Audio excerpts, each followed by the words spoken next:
très bref, j'ai commencé un peu comme tout le monde par rêver. J'ai commencé d'abord par les paris sportifs. Ensuite, je me suis vu trader professionnel et donc je me suis lancé un peu comme tout le monde dans la recherche d'analyse, de techniques de trading.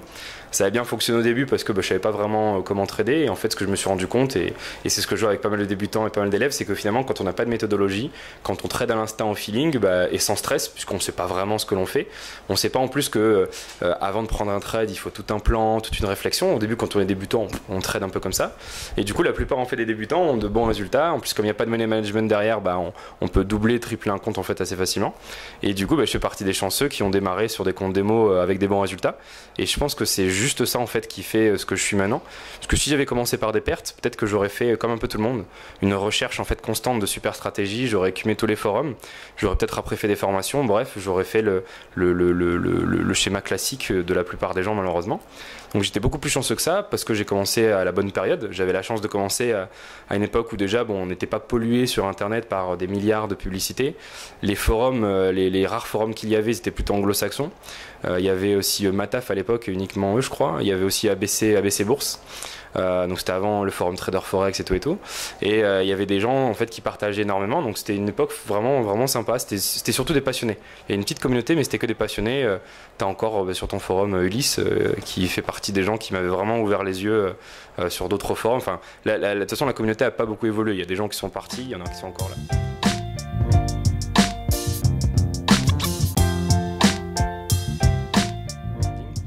Alors la toute première année, je n'allais pas appeler ça NDM Turtle, mais c'était quand même une expérience. L'idée en fait, c'est on discutait avec des élèves que j'avais sur les supports à résistance. Et il y avait un élève notamment qui faisait un blocage sur les supports à résistance, qui ne voulait pas rentrer parce que tout d'un coup il y avait un niveau de support ou un niveau de résistance, ou il voulait rentrer parce qu'au contraire il y avait un niveau de support. Bref, les supports à résistance sont extrêmement importants dans le cas de notre trading. Par contre, le problème c'est qu'on peut en tracer de partout des supports à résistance et du coup se pose la question de la méthodologie tracée.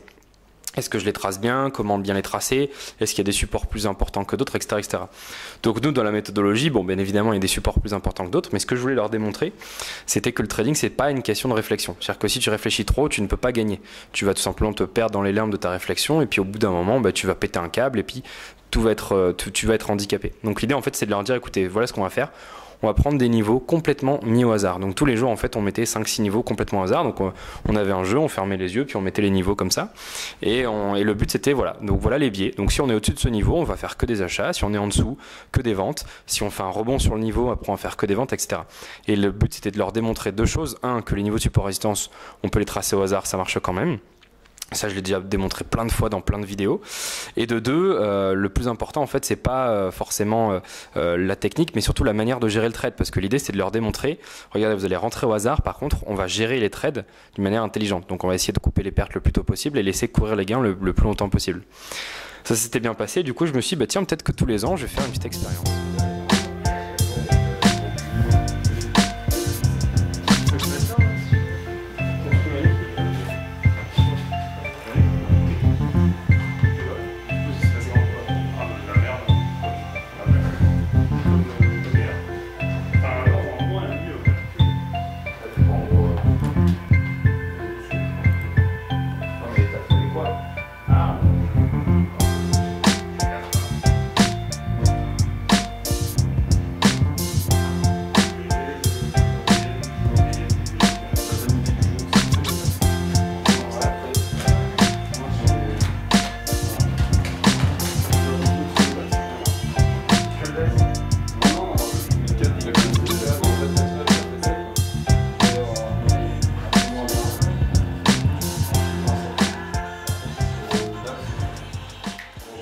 Joël, tu veux nous dire vite fait ce que tu as fait aujourd'hui sur les marchés? Oui, je peux tout à fait vous montrer le graphique. Alors j'ai tradé le DAX parce qu'il y avait une tendance haussière depuis le matin. Donc dès le moment où je voyais des signaux haussiers, enfin des signaux d'achat, j'achetais. J'ai acheté un peu plus tôt. Tac tac, j'ai acheté ici, j'ai vendu là. Là j'ai raté le signal, j'ai acheté ici, j'ai vendu là. Donc ça c'était les deux bons trades du jour, peut-être pour moi. Et puis après j'ai pu acheter, pendant la pause de midi j'ai pas acheté évidemment. Et là j'ai pas acheté parce que c'était près des NFP et près des sorties des news. parce que là il vient d'y avoir le NFP, c'est un peu bizarre. Il est loin ou proche des attentes le NFP? Quand même 100 000 emplois de différents. Ah ouais, c'est beaucoup. Ouais, c'est beaucoup. Et en négatif ou en positif? En positif, positif. Ah ouais, donc c'est bien mieux. Après c'est toujours compliqué à interpréter parce que...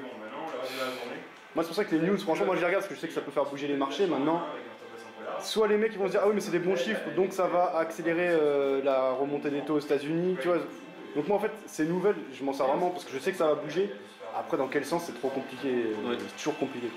Bon, on avait déjà mercredi un petit aperçu avec l'ADP, mais il avait quasi pas, il n'y avait pas beaucoup de différence au niveau de l'ADP. Ouais, quand il n'y a pas de différence en général ça bouge peu. C'est vraiment ici que ça a bien bougé. Et du coup, un mot à propos des DM Turtle, donc là, vous êtes ici là, dans le cadre des DM Turtle, c'est un événement que fait chaque année Pascal et DM Trading, avec des thèmes un peu différents. Là, cette année, c'est quoi en gros? L'idée, c'est... On démarre de zéro. Ouais. On jette une idée sur la table et on essaie de trader avec ça, et puis on voit ce qui se passe, comment ça se passe, ce qui va bien, ce qui va pas bien, et on essaie de faire plus de ce qui va mieux et moins de ce qui va moins bien. Et chacun choisit un système spécifique, c'est ce que j'ai compris. Et toi, par exemple, t'as pris quoi? Alors moi j'avais choisi 3 moyennes mobiles, à la base une moyenne mobile, mais on s'est rendu compte que c'était quand même plus efficace avec 3, ça permettait de mieux voir la tendance. Et donc je prenais les rebonds sur moyenne mobile, par exemple ici on essayait de se positionner dans des zones comme ça. Voilà, et l'amélioration qu'on a fait, c'est rajouter un oscillateur. Donc les moyennes mobiles ne servent que pour détecter la tendance M5 et on utilise le stochastique en M1. Et là maintenant tout le monde utilise le même système depuis aujourd'hui. D'accord. Et l'idée de partir sur plusieurs systèmes différents, c'était quoi la logique? C'est que finalement il y a beaucoup de stratégies qui existent et qu'il y a forcément une qui est vraiment meilleure. C'est quoi en fait?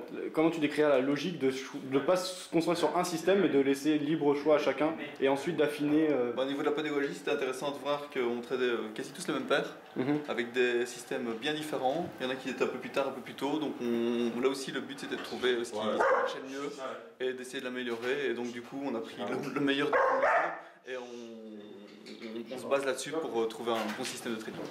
Et après, vous faites quoi? Vous affinez pour vous diriger vers ce qui marche le mieux, vous regardez qu'est-ce qui marche, qu'est-ce qui marche pas, et... Parce que vous faites des débriefs à chaque fois, on en a vu un hier. Ouais, tout à fait. C'est quoi la finalité en gros? Tu décrirais ça comment? C'est de se diriger vers un seul système pour tout le monde qui semble être le meilleur ou pas? Je pense que c'est surtout la compréhension des marchés.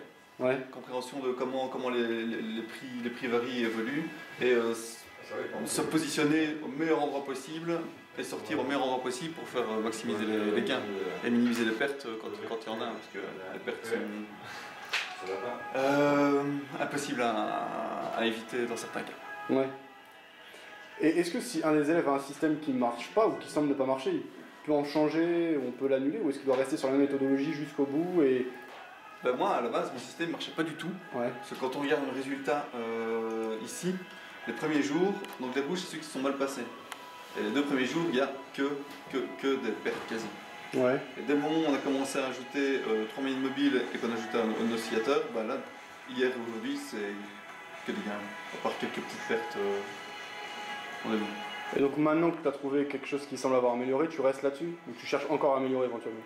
Là, on verra bien au débriefing ce qui se peut bien passer, mais là pour le moment, ce système-là fonctionne relativement bien. Je suis content de la manière dont ça a évolué en tout cas, par rapport au début. Ça marche. Bon, merci, je te laisse bosser. Merci. Benjamin, les risques, ça va, ça se passe bien en ce moment? Ça va. C'est géré? Ça traite trop doucement, ça traite pas beaucoup en ce moment. Parce qu'on a beaucoup de traders qui sont en long terme là actuellement. Et après le Brexit, il y a eu vraiment une pause sur les marchés, ça se voit bien. Et sur les paires qu'on suivait, donc du coup actuellement on attend avec les hedges et on déboucle petit à petit en fonction de comment ça part. Ok. Messieurs, est-ce que quelqu'un veut parler de son trading ou comme vous le souhaitez? Emmanuel il veut te fouter. Non, pas spécialement. Hein? Bah justement tout à l'heure tu m'as dit que tu avais acheté là aujourd'hui, que ça s'était bien passé notamment sur le DAX qui monte bien, on est sur les ça continue en fait parce que là j'ai démarré ici, j'ai fait du partiel, c'est-à-dire que j'ai essayé de gérer mon risque selon les recommandations de Pascal. Ouais. Et puis ça s'est bien passé, même avec les news, c'est parti dans le bon sens. Et puis là ici on va faire un top pour les analyses. Je voudrais arrêter, mais j'ai beau remonter mes stops, qui continuent à monter, donc il va falloir que je coupe moi-même. Là, le stop qu'on voit, c'est désormais un stop win, hein, parce que ton point d'entrée est bien plus bas. Oui, bon, ouais, voilà, oui, c'est ça. Ouais. Ouais. Et alors là, c'est obligatoirement sur un retracement et sur le stop que tu vas sortir, ou éventuellement tu vas sortir manuellement Non, je vais sur sans doute, un sortir. excès? Bah, je vais sortir sans doute manuellement, parce qu'il faut qu'on fasse des fonds d'écran pour pouvoir les analyser par la suite. Si j'attends, on va pas pouvoir faire nos analyses. Ok. Mais bon, là c'est une stratégie qui nous a donné ce matin qui s'est bien déroulée en fait. Sur cette paire. Enfin sur cet indice, pardon. Par contre sur les paires US, moi je vais traiter le USD CAD et le RojiPay, ça s'est moins bien passé on va dire entre guillemets. Mais c'est que des vraiment petites pertes, c'est rien du tout. Disons que les gains ici ont enfloué un maximum. Et tu utilises le même système que Joël ou tu es sur un autre système? Non, c'est exactement le même système. C'est au départ, lorsqu'on a commencé, on a pris chacun un setup différent. Et puis au fur et à mesure du déroulement de la formation, on nous a ajouté différentes façons et différentes stratégies. Et là aujourd'hui, on avait tous les mêmes indicateurs, la même façon de trader, etc. Et donc, selon le respect de la stratégie et des consignes, ça marche. D'accord. Okay. Après, c'est une histoire de sentiment. Il y en a d'autres qui sont peut-être sortis avant moi. Moi, j'ai plutôt fractionné mes trades et j'ai laissé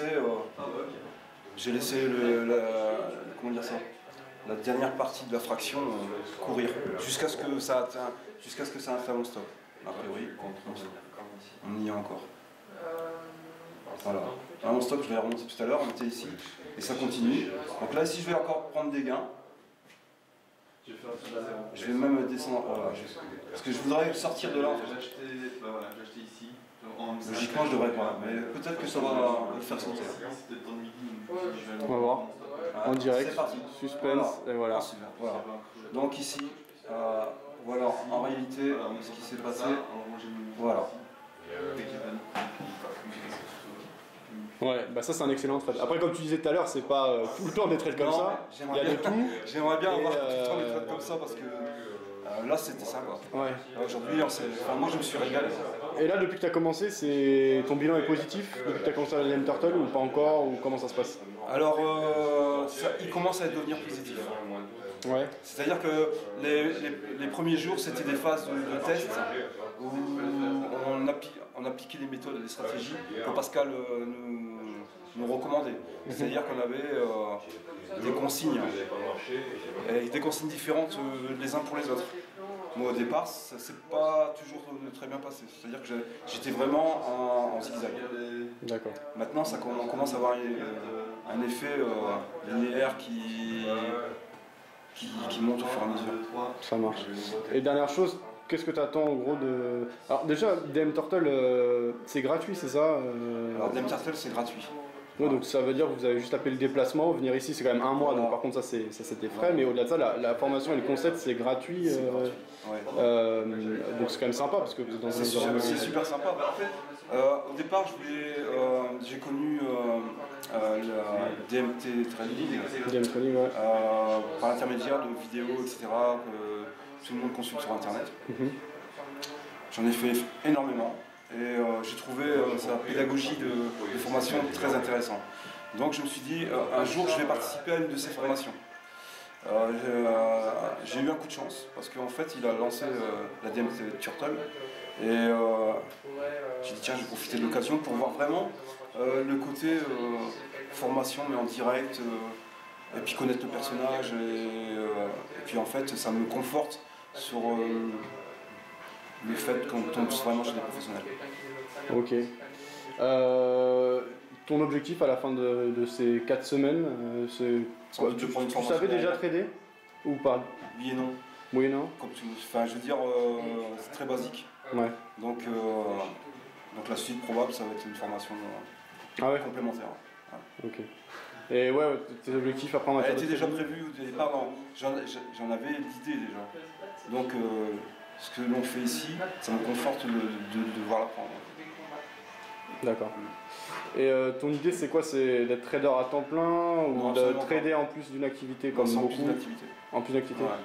Ok. Bon, merci pour toutes les réponses. Ouais, de rien, Je te laisse merci. bosser.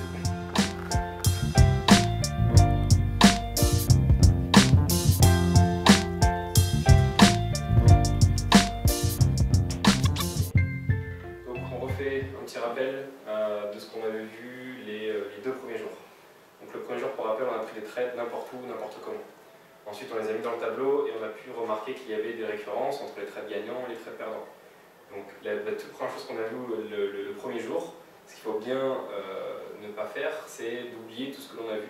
Puisque ça date quand même déjà, même si ça fait que 2 jours, je suppose que vous avez peut-être oublié 2-3 trucs dont on a parlé lundi.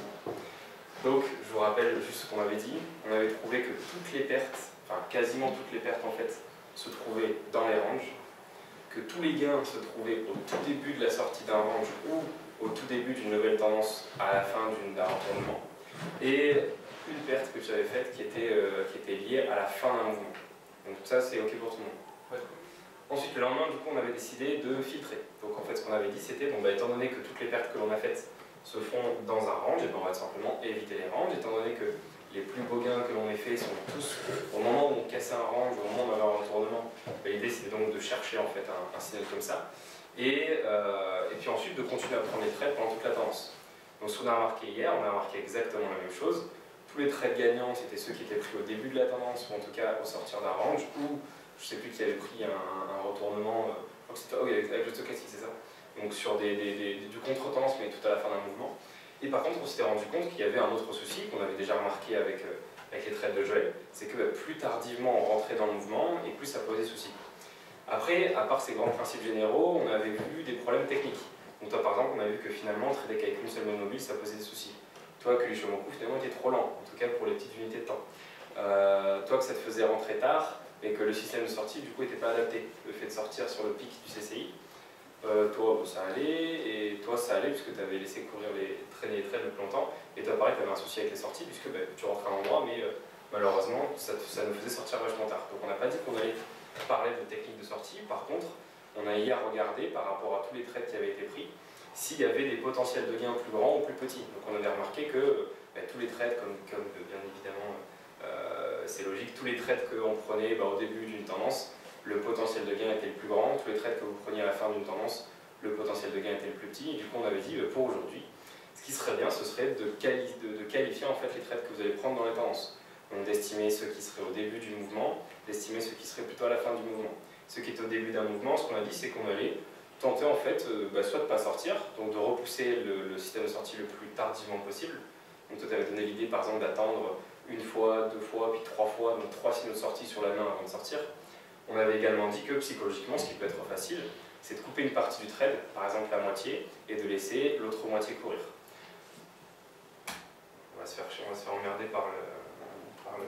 Voilà. Donc ça c'était le but d'aujourd'hui. Donc maintenant on va regarder du coup ce que tu as fait. Donc je vois qu'il y a du rouge et du vert, et on va regarder ça du coup sur les graphiques. Alors, tes images. Donc aujourd'hui tu as tradé le DAX, l'USD4. Uniquement le DAX et le USD4. Bon, on va commencer par l'USD4. Alors ça c'est le M5 et là du coup c'est le M1. Ok, bon, pour rappel, lui il devait trader les signaux par rapport à un stochastique. Donc en gros, quand on était dans la zone supérieure du stochastique et qu'on sortait de cette zone supérieure, il fallait vendre. Quand on était dans la zone inférieure et qu'on en sortait, il fallait acheter. Par contre, il fallait bien sûr respecter la tendance. Alors le premier trade que tu as pris du coup, il est là. Donc tu as bien respecté la méthodologie. Le deuxième trade, il est là. Tu as bien respecté la méthodologie. Le troisième trade, il est là. Tu as bien respecté la méthodologie. Ensuite, il y a un quatrième et un cinquième trade ici. Donc là, tu as bien respecté la méthodologie. Là, c'est la pause d'edge. Et finalement, tu as vendu ici. Donc tu as bien respecté la méthodologie. Juste une question, je vois que tu n'as fait que des ventes. À aucun moment, tu as estimé qu'il y avait une tendance acheteuse, une tendance haussière, pardon. C'est pas ça, c'est que en fait, à chaque fois que. À chaque fois que le stochastique était sur le. À chaque fois qu'en 5 minutes on était dans une tendance baissière, ben, j'avais des achats sur les minutes. Et après, quand le stochastique est passé baissier, j'avais des.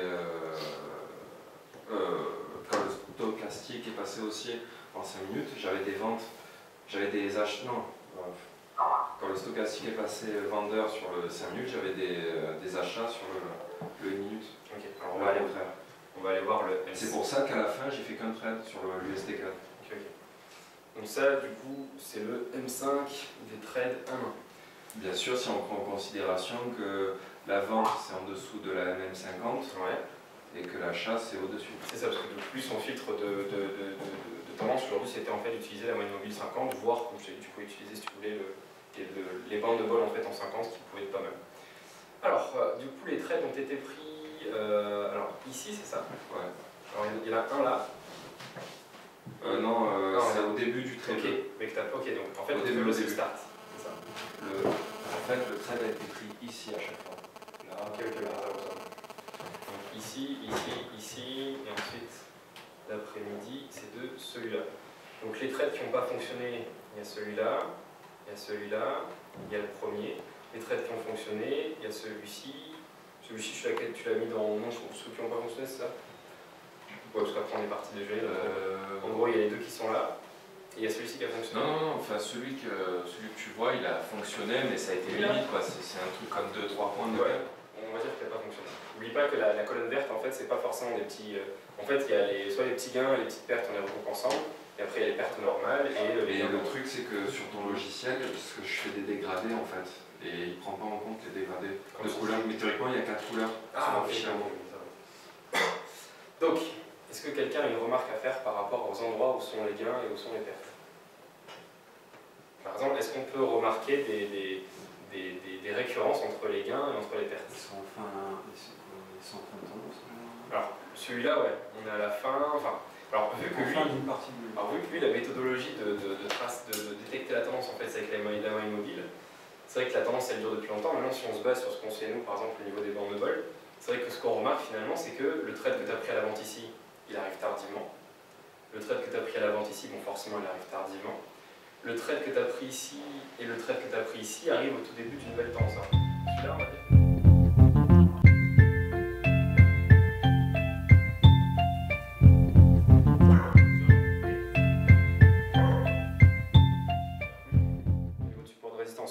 Parce que c'est 9005 et du coup on décide de partir sur 9005.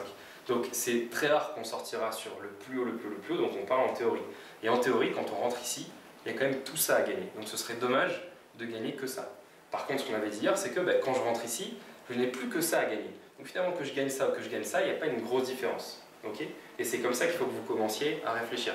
Donc plus vous rentrez au début d'un mouvement, et bien évidemment vous ne savez pas combien de temps va durer le mouvement. Mais tout ce que vous savez, c'est que cette tendance, elle peut continuer. Et il ne faut pas couper un trade alors que la tendance est toujours en cours. Donc l'idée c'est de se dire, je suis au début de mon mouvement, c'est clair que c'est stressant, il y a un trade qui est en cours, j'ai peut-être envie de sortir, j'ai peut-être envie de mettre break-even, j'ai peut-être envie de vite clôturer pour être content. Mais non, si vous rentrez au début, vous avez encore un potentiel de gain qui est important. Alors maintenant, n'oubliez pas ce qu'on a dit hier sur la loi des grands nombres. C'est-à-dire que ce n'est pas une journée sur laquelle il faut juger. Par exemple, hier, il y avait des grandes tendances, je l'ai dit, je vous ai demandé, est-ce qu'on a gagné parce qu'on a mis en place des nouveaux principes, ou est-ce que c'est grâce au marché? C'est grâce au marché qu'on a gagné hier. Donc là, pareil, certains ont des journées sympathiques, d'autres un peu moins. Donc pareil, on va se demander, est-ce que c'est parce qu'on a mal fait ou est-ce que c'est à cause du marché? Dans tous les cas, ce qu'il faut retenir, c'est que sur, on va dire, 100 jours de trading, vous allez avoir des grosses déceptions. Puisque vous allez dire, bon, vu que je suis au début de mon mouvement, je vais laisser mon trade courir. Mais le problème, c'est que juste après, votre mouvement va se retourner. Et du coup, vous diriez, ah, ça s'est fait chier parce que si j'étais sorti beaucoup plus tôt, j'aurais fait un gain plus important. Par exemple, imaginons ce début de petite tendance haussière. Imaginons qu'on décide de commencer à trader ce début de tendance haussière. On rentre ici et puis on sait que comme on est au début, on va essayer de laisser courir le trade le plus longtemps possible. Sauf que juste après, pas de bol. Suspense, qu'est-ce qui se passe après? Voilà. Sauf que pas de bol, en fait ça dégringole. Et du coup, psychologiquement, qu'est-ce qu'on va dire? Merde. Donc finalement, quand on me dit qu'il faut que je laisse traîner les trades, je le fais pas, ou en tout cas je l'ai jamais fait. Là maintenant je vais appliquer pour essayer de gagner le plus possible, et pas de bol, je me prends en fait un retournement. Donc bien évidemment, il ne faut pas que vous jugiez sur un. Donc il faut que vous jugiez sur un grand nombre de trades. Pour l'instant, tous les trades que l'on a débriefés, si on regarde en fait toutes les entrées, j'ai regardé toutes les images, on pourra faire un gros débriefing à la fin de la semaine. Tous ceux qui sont pris au début des mouvements, en tout cas des mouvements M5, parce que là pour l'instant on fait encore du M5 M1, ce sont ceux qui ont les plus gros potentiels. Donc j'insiste beaucoup là-dessus, mais je veux vraiment que vous compreniez ça et que ça reste inscrit dans votre mémoire et que maintenant vous fassiez vraiment ça. C'est ok pour tout le monde? Qui a fait ça aujourd'hui? Qui y a pensé? Y penser, oui. Moi j'y ai pensé. C'est pas mal. L'appliquer, c'est plus difficile. Ouais, c'est ça. Qu'est-ce qui est plus difficile?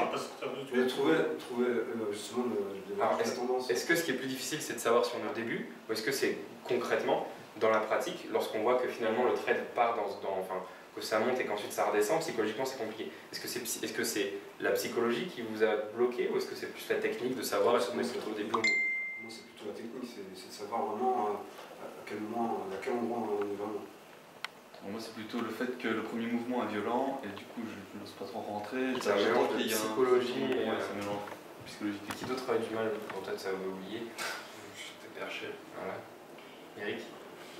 Moi, les deux, en fait. Je sais pas ce que j'ai fait aujourd'hui, mais j'ai regardé complet. Oui. C'est un peu comme.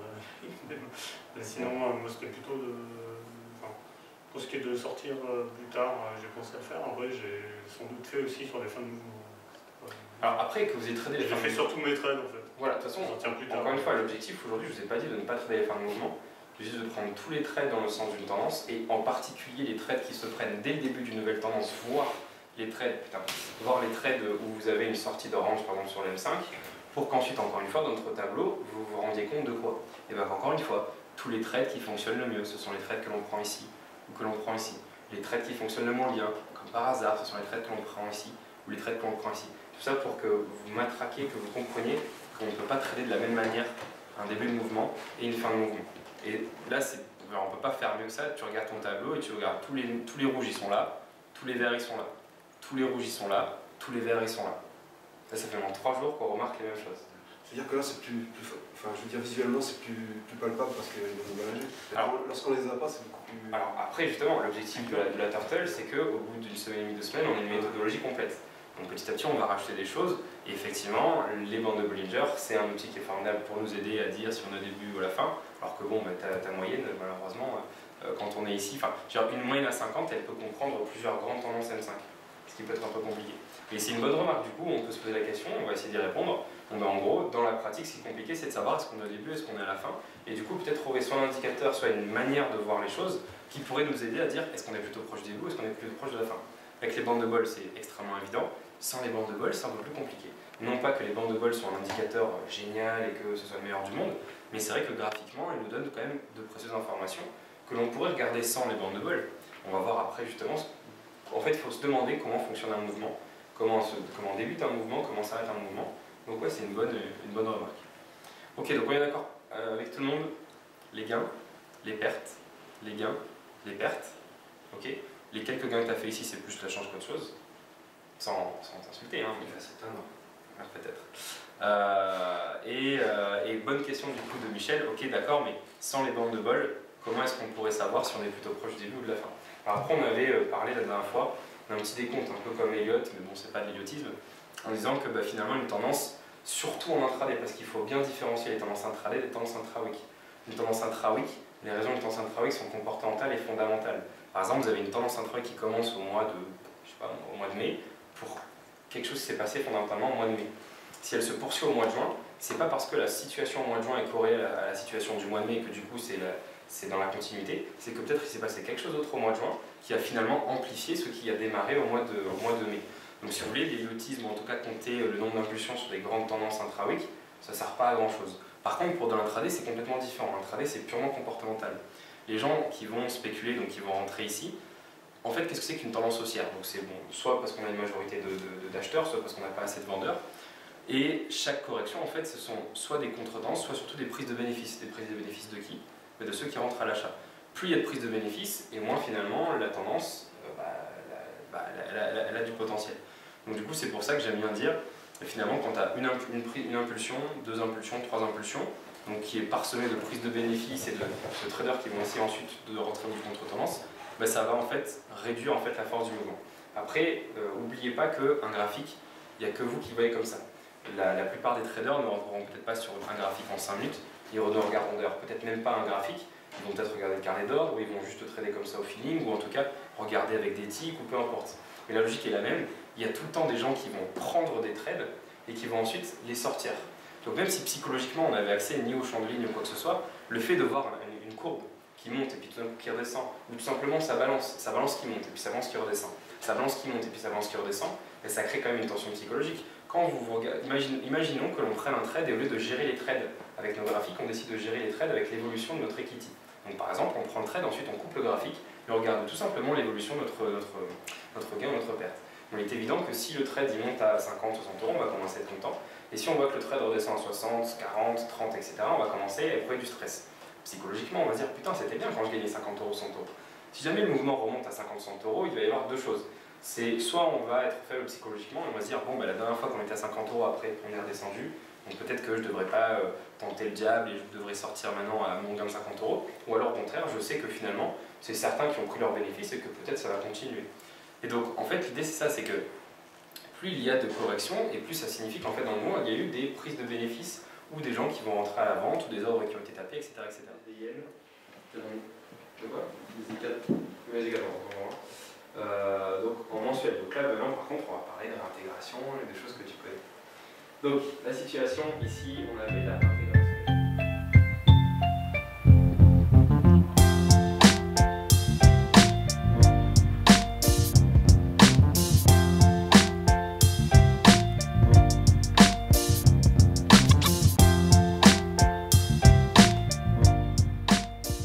C'est ça exactement.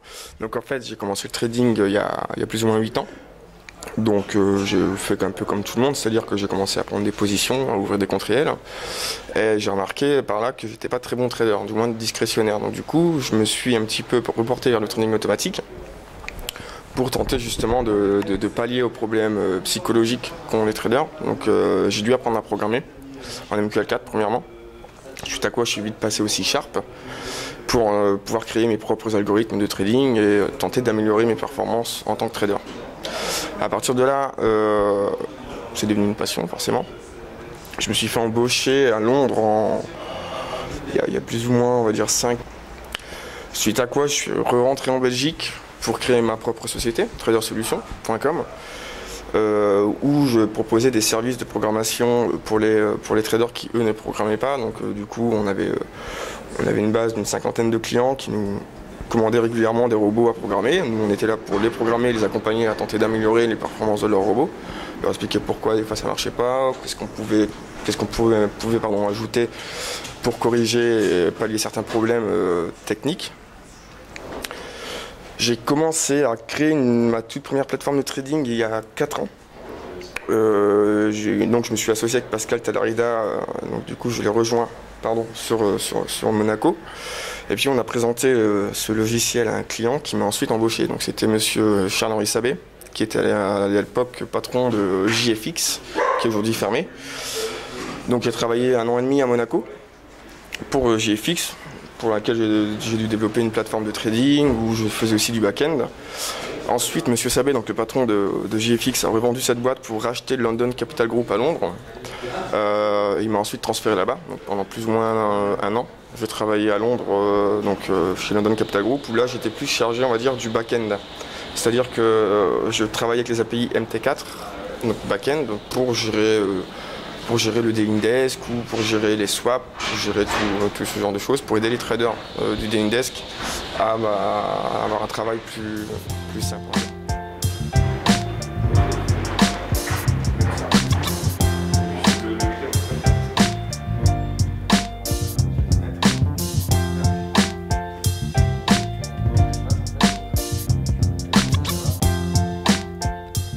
Alors, moi j'ai commencé très tôt, j'ai commencé quand j'avais 15 ans et en fait je me suis intéressé à tout ce qui était bourse, donc je regardais les films, je suis un peu génération crise aussi, donc je baigne là-dedans depuis que je suis tout petit.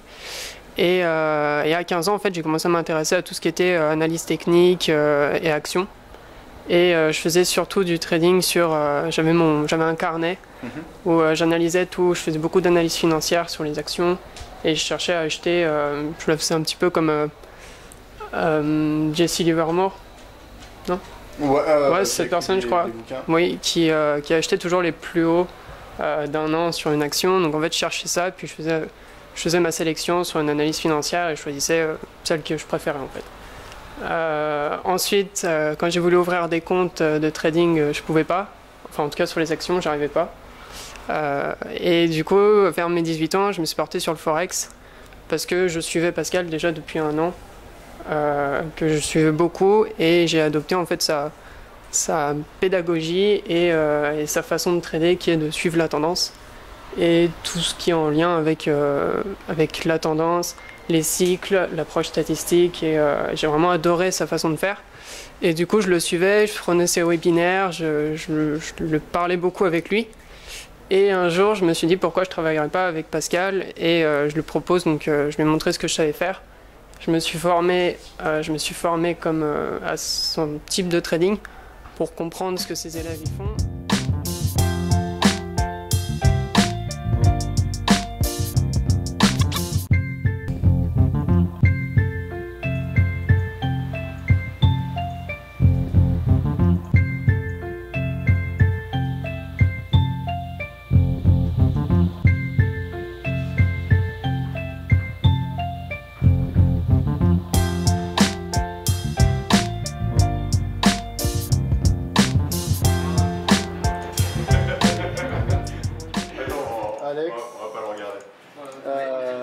Donc quel est ton poste ici chez DM Trading? Alors je suis développeur dans tout ce qui est intelligence artificielle, c'est-à-dire le robot de trading.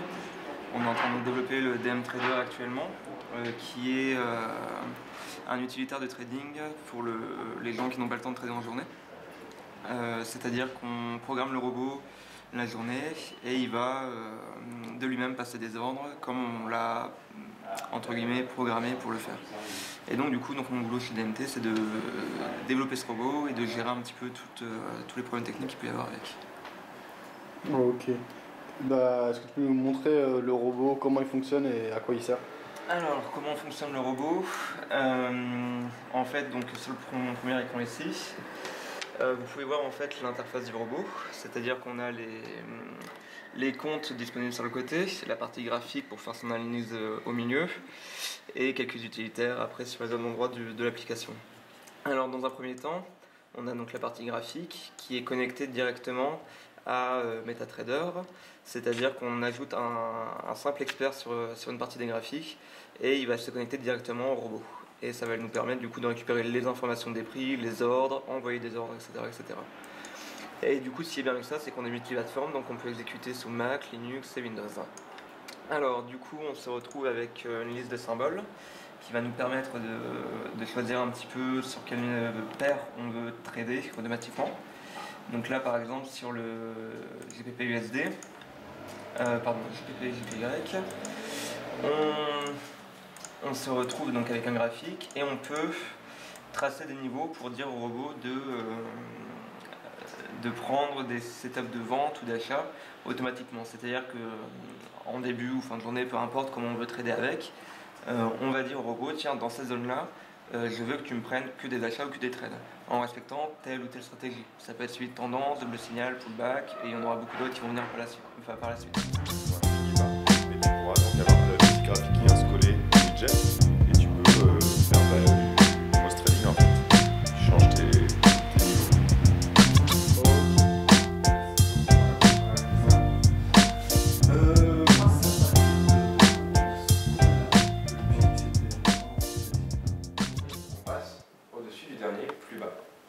Donc la réintégration, c'est donc un signal de faiblesse. Toi, quand tu as tes moyennes mobiles en fait, qui s'entrecroisent, ici en gros, on est d'accord, c'est dans cet endroit-là que le prix va rentrer dans tes moyennes mobiles. Oui. Donc à partir de réintégration, vous savez qu'on dit que la fenêtre est terminée, du coup on ne va pas rentrer en 1,30. C'est pas vraiment qu'on ne va pas rentrer en 1,30, c'est que ici c'est trop risqué pour rentrer en 1,30 et il vaudrait mieux plutôt chercher une opportunité en 4 heures. Les opportunités en 4 heures, vous en connaissez 2 ou 3 ou 4, les sorties de compression, les retournements, etc., etc. Donc après, il faut que cette opportunité se situe dans la partie supérieure du range, c'est-à-dire en gros dans toute cette zone-là. On a de la chance, la tendance H4 finalement est montée jusque dans la partie de vente, et du coup après on a à nouveau un bilan d'heure. Et ce qui est intéressant de noter, c'est que là on tradait que les petites unités de temps, donc pas de trade en H4, Et à partir du moment où on a vu qu'il y avait une faiblesse dans le mouvement H4, on s'est dit on ne traite plus le M30. Plus rien. On attend. Arrivé dans la zone supérieure, il y avait donc ici le double sommet, lui on l'a pas pris. Par contre, ce matin, il y avait la petite pause qui du coup vient de filer plus haut. Donc de la même manière qu'ici, on avait uniquement un biais vendeur parce qu'on est dans la zone supérieure, ici c'était pareil. Donc, du coup ce matin, l'idée c'était ça. Ici. Voilà, donc l'analyse en journalier en wiki, elle n'a pas changé. Par contre, l'idée c'est voilà, on a une compression, temps de vendre avec un risque faible, parce que bon, c'est pas non plus un super méga trade. Bon, le billet et les vendeurs, ça on s'en fout, le range de on s'en fout. Juste faire attention au niveau des 1,29. Donc l'idée c'était, encore une fois, on a recommencé à trader le M30 parce qu'en fait le H4 est repassé dans cette situation de tendance baissière. Tendance baissière, on peut trader les plus petites unités de temps. Tendance baissière, on peut trader les plus petites unités de temps. À partir du moment où on a un ralentissement, on a décidé d'arrêter de trader le M30. De la même manière que toi, du coup, maintenant avec tes moyennes mobiles, il faudrait que, on va repasser sur tes moyennes mobiles. Ici. Non, ça va être dessus. Ouais, voilà. Donc, merde. Voilà. Ça pour toi, c'est terminé, tu peux plus trader les plus petites unités de temps. Ça, et ça pareil, tu peux plus trader les plus petites unités de temps. Donc là déjà on commence à avoir un système de trading de plus en plus intelligent.